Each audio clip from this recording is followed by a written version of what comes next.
Power of the Pen with Luana Bradford, expanding the impact and influence of authors from around the world. If you want to change the world, pick up your pen and write, said Dr. Martin Luther King Jr. Books are uniquely portable magic. Power of the Pen spotlights authors from around the world. Listen as authors share messages that educate, motivate, inspire, and entertain. Join us each Sunday at 2 p.m. Eastern on e360tv.com. Welcome to another edition of Power of the Pen. I am Luana Bradford, and I am so excited because I have a very special guest here to talk about his upcoming book, From Hero to Villain, the true story of the CITGO 6, none other than the amazing survivor himself, Mr. Jose Angel Pereira Rumbic. How's it going, Jose? Thank you very much, Luana. Thank you very much for having me for the second time in your shows. Yes, this is so great. You have been busy. I've been following you on social media. There's a lot of interviewing and highlighting of your story, of your upcoming book. How has that felt for you? Well, it has been really sometimes has been overwhelming because because I went through this hostage situation and what happened in the Middle East raised this situation, and have been getting a lot of interviews trying to understand the situation that some of the families are going from my perspective, what I can recommend to them. And because I went through that situation, because my situation was kind of similar, because I came back also through a prisoner swap, like happened some cases. So that put me in the point that several media outlets wanted to have that perspective. So it's been kind of overwhelming, but that is part of my mission, by the way. So I'm at the end, I'm glad that this is raising more awareness, because as I told you that the first time you interviewed me, this is something that maybe people are not familiar what's going on with this. It's unfortunate that it happened this way, but it raised more the awareness these type of situations. Yeah, you're exactly right. I mean, you know, in part, you hear a little bit here and there, but I had no idea the magnitude until you shared your story with me. And it's interesting when we become aware, then we tend to lean in a little bit more. We want to be a part of the narrative of change. And I want to just tell the audience a little bit about you. You were a executive of an oil and gas industry, CITGO, former executive, and you were just doing your job. You were a civilian going over to Venezuela, and the next thing you knew, you were wrongly detained by the Maduro government in 2017, and you weren't released until last year, November 2022. Right. Let's talk a little bit about just that in the room experience. When you're there for a business meeting, you think you're going and you're going to be home soon, right? Yeah, it was a trip back and forward. I was supposed to go and be back the day after, because I was, by the way, planning to get retired very soon. So I was in the process of preparing my Thanksgiving, was very near to the Thanksgiving. I was preparing my Thanksgiving, and after that was preparing my vacations, and ready to get retired very soon. Never happened. Never happened. Well, I want to show a little bit of the video that you shared with me, and if it's okay, we can take this through stages. But before we get to the video, very often when we go through traumatic events, we're dealing with PTSD.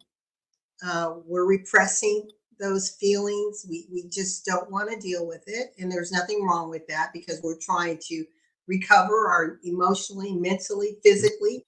We're trying to heal. But your wife, during this back and forth exchange that you were blessed to have had, was somehow the impetus behind this book coming to the light. Can you tell us a little bit about that? Well, I believe that she's the soul of the book, because the way for the audience, the way we came through this book was something that today I really believe is kind of a miracle, because we were having like no communication. We were not having communication because we were totally incommunicated. And at some point, I began to receive some food because we were having real serious issue of the food there. So my family began to provide me the food, very complicated logistic. They were here in the U.S. One son of my son traveled to Colombia. From Colombia, he sent it to Venezuela. Well, it was a total logistic, but they put me the food in that dungeon, and they allow us to give it to us. And so I had to return the trash cans to the guy that was providing the food. So I begin to take the risk, and I begin to smuggle letters. So my first letter, the one I wrote it, I have it, I can show it. I'm gonna send it to you just to you see how those letters were. That first letter I wrote it December 30, 2018. That means 1 year after I was there. 1 year after I took the risk to write my first letter, because I was really, really worried that I will not survive. I was not having communication with my wife. So I did it. I put it in a double bottom, and it went through. 2 days after, when the food comes, I open the double button, and appears my wife answering the letter. And I began to do it that like 2 or 3 times in a week. And when I came back, I had more than 3 years doing it, and it became a pile of 1,000 letters. So that literally we were like writing our memoir. And at some point today, I really are really sure that I was not conscious in that moment why I was doing it. I didn't know if really was because I was not gonna survive, or I wanted to leave the legacy, or I was thinking maybe unconsciously in my book. But the way those letters came were the soul, the feeling I was having in that moment. So when I came back, and my wife had put these letters in Word, and we began to edit it to convert it in the book, she was sitting with me. And when we began to read those letters, we were crying all the day reading those letters, because a lot of emotions that were there. And the way the flow of the book reflect how I was evolving during all those time. How was the first stage that I was totally lost, totally hopeless, and how I began to evolve, and at the end, how my situation began to change. So that is the flow that the book has. So anybody that be reading the book, we will feel that, because it's like he is with me there, feeling that. So that is the sense that the book will have. And that's pretty amazing. I didn't realize that it was a year later before you wrote the first Yeah. letter. I didn't. I wasn't aware, by the way, because at some point you lose that. It's Track of difficult to time follow and yeah. the timeline. I began to check all the letters, and when I found that the first letter was written that December 30, almost a year end. So was 1 year after. 1 year after was my first letter. I think it's amazing. Obviously the letters were priceless during this time, and they still are. I mean, it was a living historical account of what you were going through. And like you said, the book brings us into the moment, or the moments that you were experiencing in, I'm calling it flashback time, because it's not post, post event, post escape that you were writing. This is as you were feeling, as you were experiencing every single thing Totally. being captured. Totally. Right? Totally. Let me tell you an episode that happened to me when I came back. In that first month, I began to receive support of one of the foundations that today I'm very connected to them. That is Hosted USA. Hosted USA is one of the most wonderful foundations to give post treatment to the healing. They give you mental and physical support with their partnership that they have a whole set of psychotherapists, trauma specialists, trauma centers. They have a big network, so they put everything with you. So one of the directors of the foundation, he's an author. I'm not gonna name him because but he's a famous author. He's a famous author. And I was having those first days talking with my focal point, and I told him, hey, I told him about the letters and what I was thinking to do. So he contacted his director, and he told, hey, this guy's gonna write the book, and the guy called me. The guy, I remember, we did a Zoom call last week after I came. Well, this guy, I'm not gonna say his situation, because if I say it, you will recognize who is the guy. He went through also a very traumatic situation. He's also a survivor of a traumatic situation.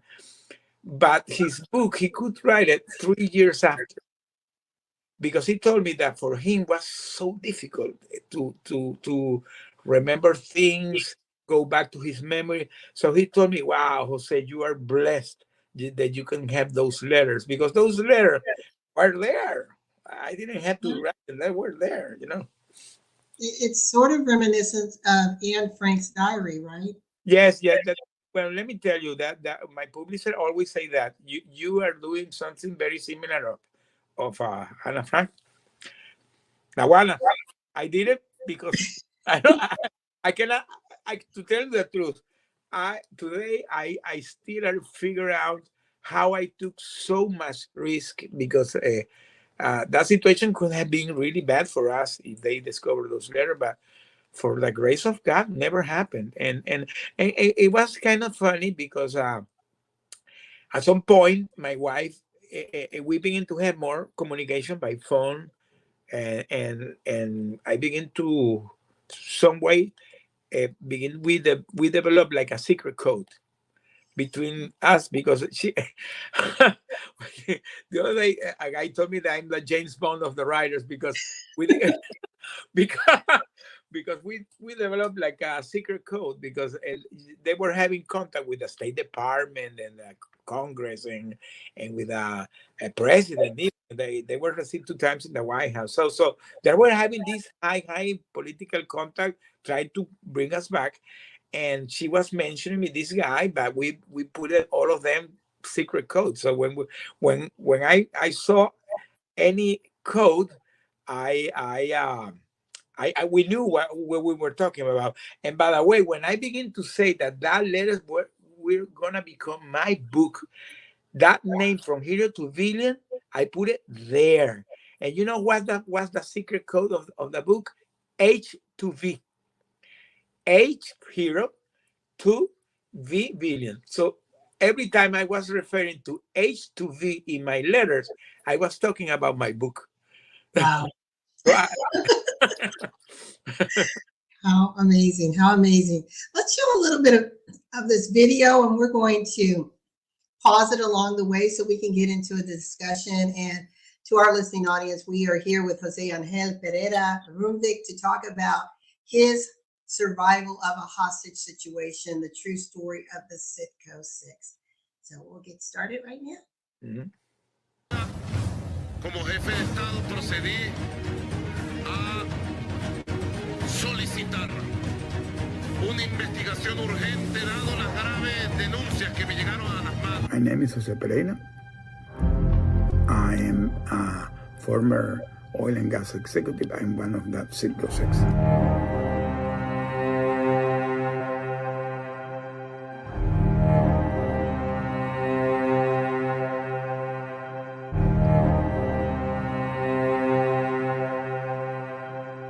Well, the thing is that during that time, there was the Trump administration here in the U.S., and they were imposing a lot of sanctions on the regime of Venezuela that they declared that it was illegitimate. So they were trying to replace that regime. They were imposing a lot of political sanctions to the country and to the people, and even they did a petroleum ban. So we inadvertently get caught in the middle of that situation. So it was a total mess that I'm gonna tell in my book, by the way. I'm gonna say the truth of the matter that what happened, because the truth hasn't been told. I have been hearing the opposition in Venezuela and the government in Venezuela, and even hear the U.S. government saying things. Some are not totally accurate, some are totally lies. I'm gonna say exactly what really happened. Let's pause right there. So you were there again as a civilian to do what you thought is normal business, and then you found yourself being a political pawn. Let's talk a little bit about that. And obviously, your situation is not unique around the world when we talk globally about the hostage situation. So, can you educate our listeners, first of all, from your perspective in that political situation, but then how many hostages are there currently that were just U.S. hostages? We'll start there and then talk globally. Well, that is exactly the situation that when as I said in the video, we were inadvertently caught in the situation that you never imagined that you can get in something so high politic between two countries. That because we were aware that they were imposing those sanctions, but we never thought that could be taken by us. But the problem with the hostage diplomacy, that the name is hostage diplomacy, is a very sophisticated way of doing diplomacy that some countries have, that they take normal, regular people and they use it to leverage when they're having issues with a country. Today, here in the U.S., beside the situation that's happening today in the Middle East, that's very brand new, are more than 60 Americans in this situation all over the world. And now you add this situation in the Middle East. We're talking about more than 6 or 7 dozens of people being captive in countries like Russia, in China, in Syria, in Cuba, Venezuela, Myanmar, Yemen, several countries. And in all these countries, always use the same technique. It's the same pattern. It's a copy paste, because what they do is that they reply and refine the technique. So regular people, because today that I know, mostly all the hostages, they are still hostages or have been hostages, are regular people, businessmen, environmental person, human rights advocates. Some could be a politician, barely, not too much politician, mostly regular people that are in the wrong moment and in the wrong place, and they become victim of this situation, and then they get capped in the middle of this puzzle of negotiation between two countries. That's why they take too long. There are people that have 6, 7, 8, 9, 10, 12 years in this situation. It's terrible. It's a terrible situation. I know one of the things that you and I spoke about before is in your hostage situation, there was the food issue. There was a health issue as far as medicines. You lost an enormous amount of weight. Walk us through, if you don't mind, that experience, which I know is definitely explored in your book. Well, let me tell you, Lawana, again, I'm here today talking with you because of the miracle of God. Because we went through so much. The first stage was the food issue. We stayed almost 10 months in a place totally communicated, and that food was totally terrible. By that time, we were not allowing to have food from the external world. So, or you eat that or you don't eat. And I decided sometime not to eat. So I lost 100 pounds and was having serious health issues. And because I lost so much pound, I began to have pneumonia. I have a bronchitis. Uh, I suffer scabies, 2 times scabies. Uh, and then when they begin to allow us the food, the situation in the food side was a little bit better. The medicine, these guys, when my family provided the medicine, they stole the medicine. They didn't give it to us. Well, so medicine and food was the first big issue, and then came the pandemic. I suffered 2 times COVID. The first time I suffered COVID, I was kidnapped and re-kidnapped because they disappeared me during 10 days because they didn't want to be known that I got COVID. Because by that time, the thing was really going back and forward with the US government. It was a very sensitive thing. And one day they took and disappeared me.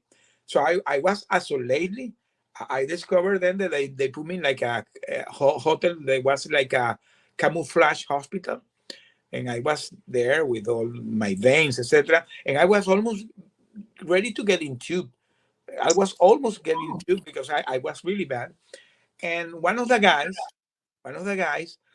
he could talk with his wife and told the wife that I was disappeared. They didn't know where I was. So her wife contacted my wife contacted my son. My son, there was my liaison with a journalist called one of these big journalists, one of these big uh, media outlets, and they put the news out that I was disappeared. And it began to be a big noise. If you go to the media, it was a big noise. So that photo that you saw us standing with all these uh, all dressed up, the orange outfit was taken because they brought me back that day from that camouflage hotel. I had 2 days without eating or washing or nothing. So they put me to do that video. They said you have to do this video now and say that you're okay. And that video was released by the foreign Ministry of Venezuela. He was who put that video out like a proof of that I was Good. that I And was. you were And okay. it was terrible because that video looks like when the guerrilla did those proof of life. That was what these guys were crazy, you know. So that video, that's the story behind that video. They appear there. So I got that COVID, and then like 1 year after the COVID repeat, I suffered a heart attack. I fainted. I fainted and stayed 3 days in coma. So I went through a lot of things. Well, Goodness. all those stories I tell it in the book, all the things I went through, but I'm here. Yeah, Yes, you are a miracle. I'm a miracle. You I'm are a, a miracle. yeah. Let's look at some more of this video. We were caught. We were put in by the counterintelligence military police of Venezuela called the DGC. That police put us in a military basement, like a 3-story basement in a military installation. Was a dungeon, was a total nightmare. Or that these guys were really sociopaths. They were maybe making daily tortures and physical and mental and physical torture. A lot of things we saw there. We were put in a very confined place called the submarine. So when we stayed there, we stayed around 10 months totally isolated. We didn't know what was going on. We stayed like 10 months without no communication with the family. So they wanted to break us. There was no window. There was no running water. Didn't have fresh water. We were drinking bad water. I began to have a severe stomach problem. I went to the pneumonia. I was spitting blood. So we were really thinking that we were going to die there. Really, really in a bad situation. Let's just pause right there. Wow. We are here with Jose Angel Pereira Rumbeck, and we're talking about From Hero to Villain, the true story of the CITGO 6. And this is his memoir of his hostage situation and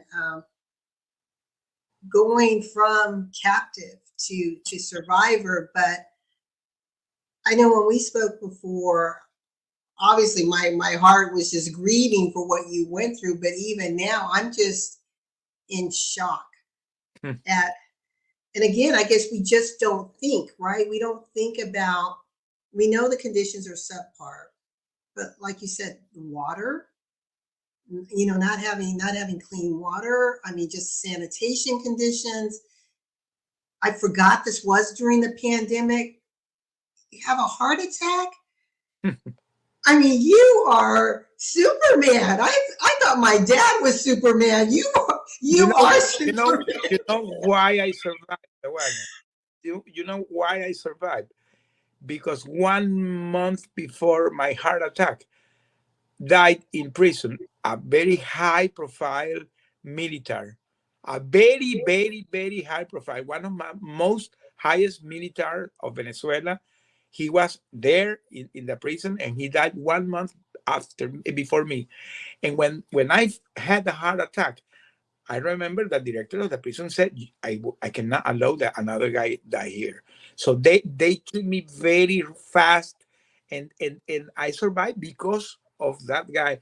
When I came back, I called the family of that military. I'm not going to name him here for Sure. respect, but I called the family of this guy because I knew their families, and I told his daughter that I survived because of his death. The spirit of his death made me survive. Because if that guy hasn't died, I died that day there. Because that guy died because they didn't take care, and he died. So when my situation happened 1 month after, they acted fast. So that's why I survived. We're going to go back to the video, but I want to ask you this question. Before your hostage situation, were you an advocate for hostage situations? Were you a student of it? Were you an advocate? I didn't have no clue about that situation. I thought that our situation was unique. For me, it was a surprise when I come back that I begin to know about all those cases, because our case was like 6 months after the Trevor Reed returned from Russia, Mhm. and had happened another guy that have came from Afghanistan. I don't remember. Mark Fogel, is his name. So when I knew this, and by the way, I met them in person. Today I know or the families. We are connected.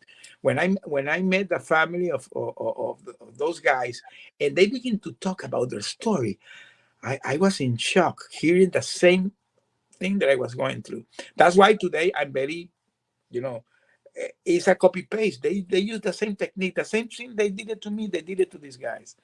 So when I begin to hear those stories, because the thing is that when I came back 1 month after, I have to rewind that 6 months before our release, our family joined a movement that was created through 20 families that is called the Bring Our Family Home campaign. And they had taken the creativity that created a mural in Georgetown in Washington with our faces.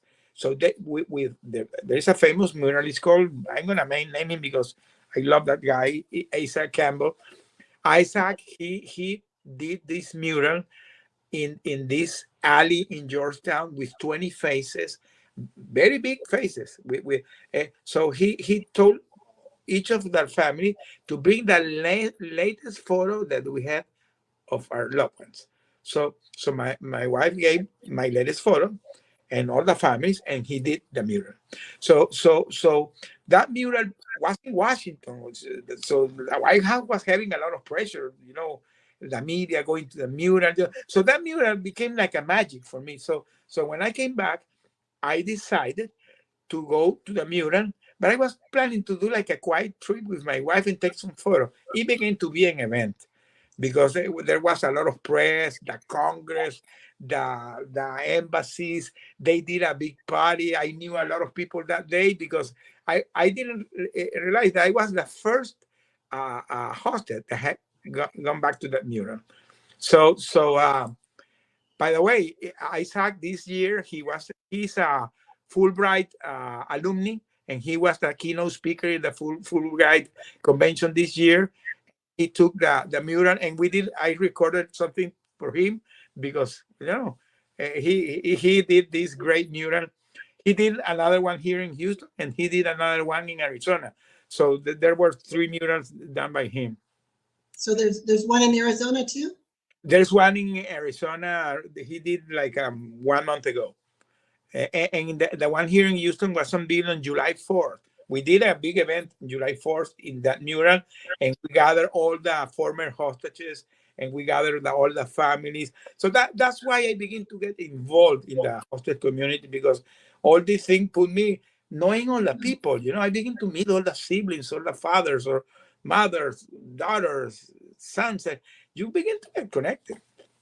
Yeah, I mean, like you said, the connection because of that shared, very unique, very, very unique experience. We're going to take one quick break and we'll be back to show more of the video.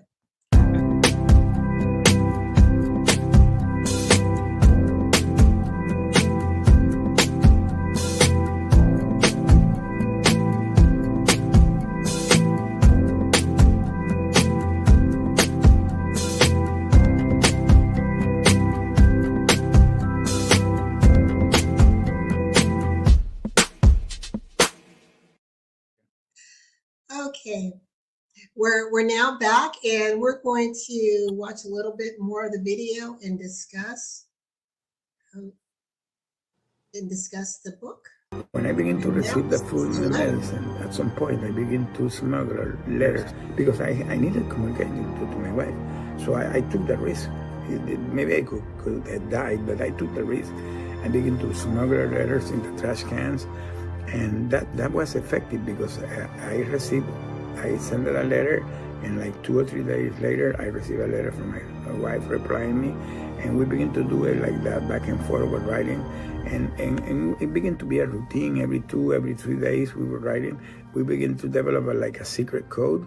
That secret code was in the case they discovered the letters. So it became really my memoir. So when I came back, my wife has compiled 1,000 letters. So she had put it in Word.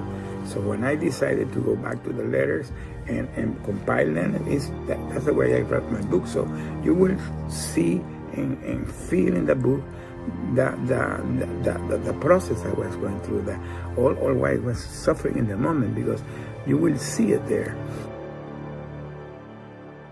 And you will see also how it will be evolving in time, because at some point we decided to go to a survival mode. So when we figured out what was going on with us, our family began to decided to not to stay quiet, because they were asking, the U.S. government was asking to them to be silent, and they decided to go big to the press. So you will see a lot of news at the time in the major medias. They went to Fox, they went to CNN, they went to ABC, CNBC, CBS, AFP, AP, Bloomberg, Reuters, Time Magazine. They went to all the major Washington Post, Wall Street Journal, New York Times. You can see news of us all over the world. So your family, like you said, they were telling your family to stay silent. Yeah. And after a while, they said, "No, we're gonna get this message out." Yeah, let me tell you something, Lawana. This is so key, what you're saying, and today I'm going to say it here. And this is something that I recommend to all the families always. Don't stay silent, because sometimes, and I believe there was a real good intention that telling them to keep silent because they were trying to do a negotiation behind the doors. It didn't work. Let me tell you, the first year we were totally abandoned. No press, no nothing, because they decided to go silent. So nobody knew that even we existed. 1 year. That's why our first year was so terrible. So when I remember in that December, when I wrote that first letter, when I received the reply, my wife was telling me that they were planning to go big to the press. So they because there were the 6 family working together. So one of the family, they got contact with one of these communication strategies that came pro bono to the family, and he created a very aggressive campaign. I can tell you, we were surprised every time we heard that they were giving literally daily interviews. They put the 6 family they begin to spread all over the medias. And one day was one family in one media, the other in the other, and boom, boom, boom. And that began to do a lot of noise. There is when the name of the CITGO 6 came, because one of the journalists, I don't know who, to tell you the truth, I want to one day investigate who was the author of the name. He decided to put that name because I believe it was more catchy and more easy to, Right. instead of being naming six guys, they put us the CITGO 6.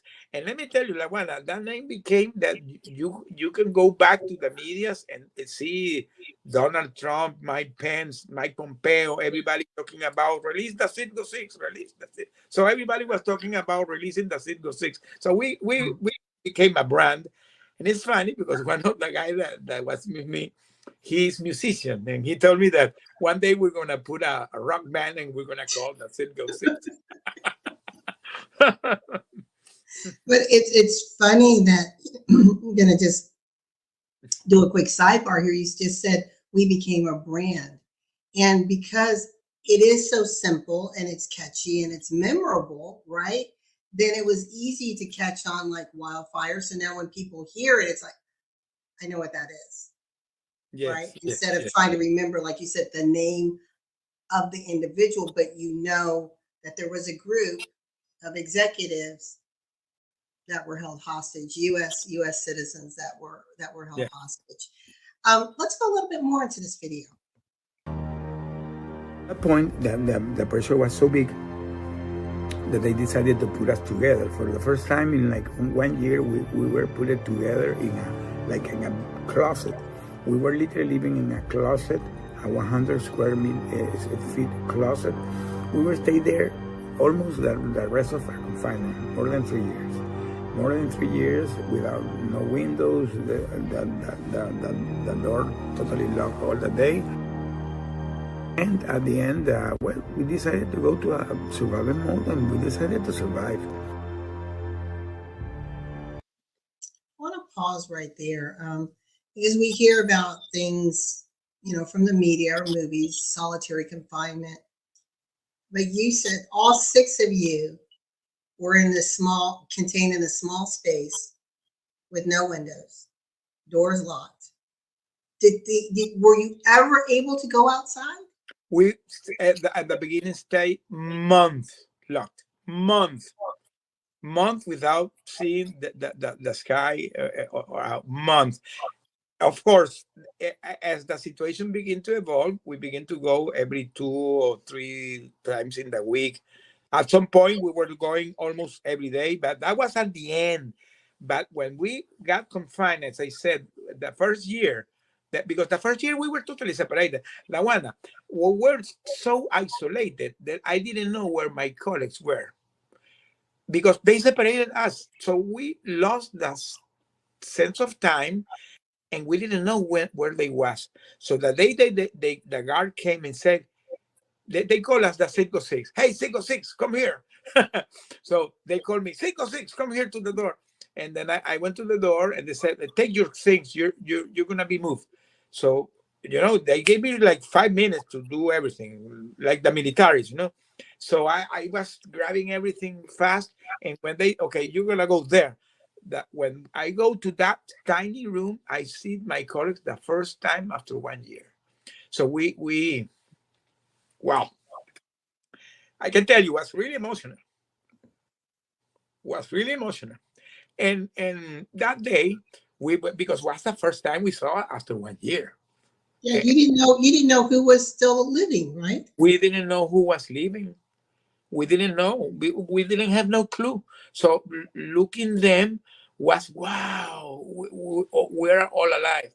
And then we did, I always say that we did like a board meeting, because we were all executives. So we did like a round table there. And we decided to, as I said, we decided to go to a survivor mode because we said, okay, now we're together. We had a small table. The first time in 1 year, I saw a chair and a table. Was that day. We didn't have no chair and nothing. We did in the floor. So we saw that we had a small table, a small chair, a small bathroom, a small everything, but we had something. So we put together and we created a plan. We created a plan, and we stayed with that plan during years. And one of the guys was designated as the plan keeper. So he was always taking care that everybody was stick to the plan, stick to the plan. And we begin to do it as a routine every day, one day at a time. And it begin to evolve and evolve and evolve. The time begin to pass. So that's the way we survive. Oh, it's remarkable. Let's watch a little bit more of the video. We began to do a daily routine. By that time we had books. So I began to read a lot, and there was a book that came to me from a guy that was a survivor during the World War II in the Nazi concentration camp of Auschwitz. His name is Viktor Frankl, and the book is A Man on the Search of a Meaning. That guy was saying in that book that the people that survive this type of ordeal in prison is because they have a meaning in their life. So we found that their meaning in our life was being sane in body, soul, and spirit, and come back, okay, to our families. So we really begin to work hard on that, and we did it on a daily basis.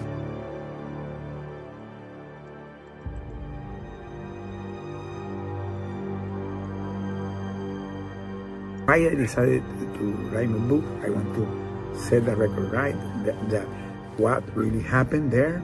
I'm going to tell the truth. I want that the people that write my book inspiring that any adversity in life, they can survive it. So this is going to be my legacy for the world. So in the future, that in generations to come, they will read my book as part of the story and as part of the way I decided to transcend my early. Thank you very much.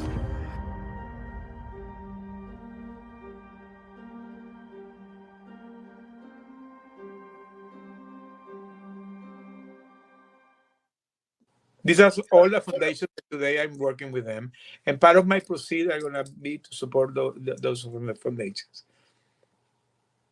This has been absolutely amazing. For those that are watching, I mean, we're listening to living history right here. The true story of the CITGO 6, Jose Angel Pereira Rumvik, and his book will be launched mid-January 2024. Can't believe we're saying 2024. Where does time go? Available on Amazon, Barnes & Noble, and other major outlets. Jose, in addition to this book, I know you're doing some coaching, and you're able to use your previous experience, this survival experience, to help people navigate in their lives and business. Can you tell us a little bit about that and how they may be able to connect with you? Yeah, I decided to convert in a leadership and resident coach because, as you said, I came with a long 35-year career in the oil and gas. It was a long career that I did a lot of leadership there by my own. So I brought that experience, and with this survival skill, because doing that process, today I understood that all the process we went through are things that even I teach in the books. When we came back and we stayed in the San Antonio military base, one of the military that was in our post-isolation program, he told us that they teach those things to the POW. So we're literally doing it by common sense. So we combine those two things, and today I'm helping business owners, managers, CEOs, in how they can really navigate these things to become great leaders. Because I discovered that you have inside you an inner force that I call it the unbreakable spirit. And what you have to do is untap it. Once you go to that, you can become a great leader in your business. So that's why today is part of my coaching. How they can navigate this, and they're gonna be better managers, better persons, and have a great communication with their peers, with their employees, and their company is going to be more successful. So that's the way I have been coaching today. I have a group here that I'm doing it here in Houston, and anybody that want to contact me, there is my webpage. I'm gonna leave there my webpage. I have my LinkedIn account. I'm very active there too, and they can contact me through there or my email. So I'm open to have a chat, a 30-minute call, and we can start from there. This has been amazing. Thank you so very much for saying yes, joining me on the Power of the Pen. I'm excited to play a little tiny part in your journey and getting this message out, creating awareness. I think once we know better, we can do better. We can rally around those hostage situations that are out there, and write your congressman. Let them know that we've got to do something, not just to protect those U.S. citizens, but around the world. I mean, to be caught in as political pawns is unacceptable. Lawana, in September, I had the opportunity, one of these foundations, I'm going to mention it here, Hostage Aid Worldwide. They take care of hostages all over the world. So they did a forum during the UN General Assembly. I was invited, I was panelist there, and I could meet another hostages of other countries there. People that had been from Australia, from UK, Belgium, Philippines. So several people that are going through this situation, and the pattern is always the same.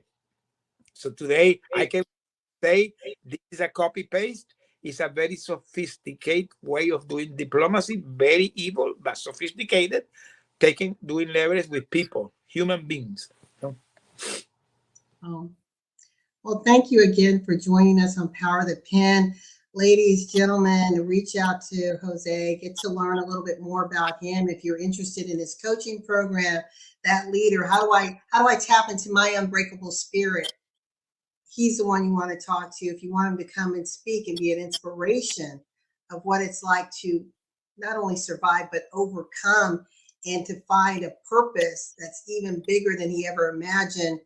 Contact Jose, and also make sure you stay tuned to get his book that will be launched in mid-January, From Hero to Villain, The True Story of the CITGO 6.